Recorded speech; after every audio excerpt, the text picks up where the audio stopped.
Hola golafres, soc l'Albert. He demanat la recepta a la meva mare per fer-vos unes faves a la catalana que trobareu boníssimes, amb la seva cansalada, la botifarreta negra... Tot i que les podem fer durant tot l'any amb faves congelades, és al final de l'hivern i al principi de la primavera quan podem trobar les faves fresques. Són molt fàcils de fer, ja veureu que bones. Anem a veure com es fa. I per fer-les necessitarem un tros de botifarra negra, un tros de cansalada viada, una ceba tendra, un parell d'alls tendres, mitja copa de vi ranci, una copeta d'anís, una branca de fulles de menta i les faves. Si les compreu amb la beina seran 1 quilo i així deuen haver quedat uns 150 o 200 grams més o menys. Doncs anem a començar. I el primer que faré serà tallar la cansalada a dauets.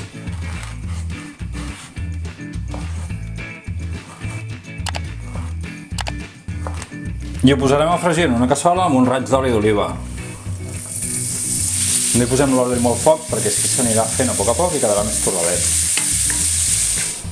Ara anirem a tallar la ceba. Li traurem les arrels.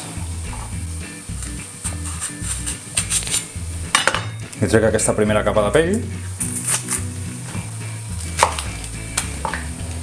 L'obriré pel mig. I la tallo així a trossos. Una miqueta de qualsevol manera,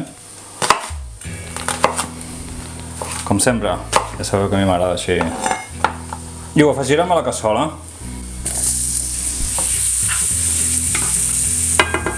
I ara farem el mateix amb els alls tendres. També li traiem les arrels. L'obro així una miqueta per treure la primera capa de pell.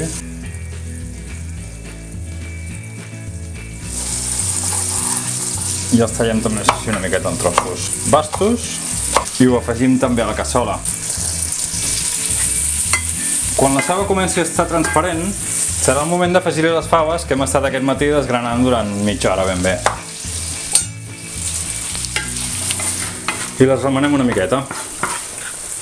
Mira quina pinta que tenen ja.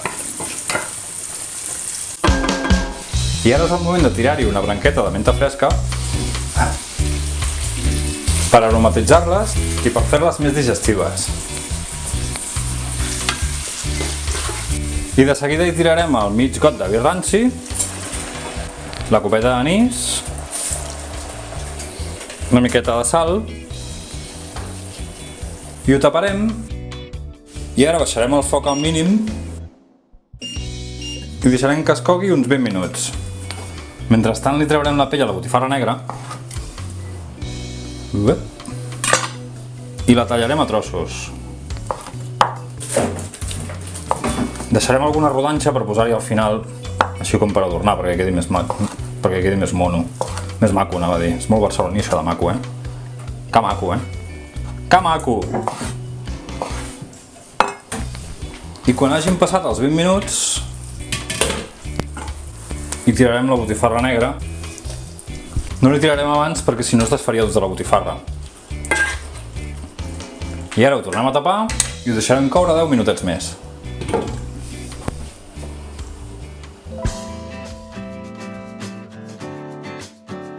Mira quina cassola de faves que ens ha quedat. Ja veuràs que és una recepta molt fàcil de fer i queden boníssimes. Fes-les i ho veuràs. Què has fet aquí? Que és per tapar-ho de veure com vaig fer l'altre dia, no? He fet així i s'ha caigut aquí. I després em dius marrano a mi.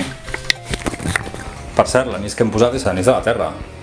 De Badalona, com el meu amic Jordi, de la cuina d'en Jordi, que té un canal de YouTube que heu de veure perquè és una passada. Fa unes receptes boníssimes. Us deixo aquí un vídeo d'ell perquè el veieu. És un canal molt xulo. Subscriviu-vos i...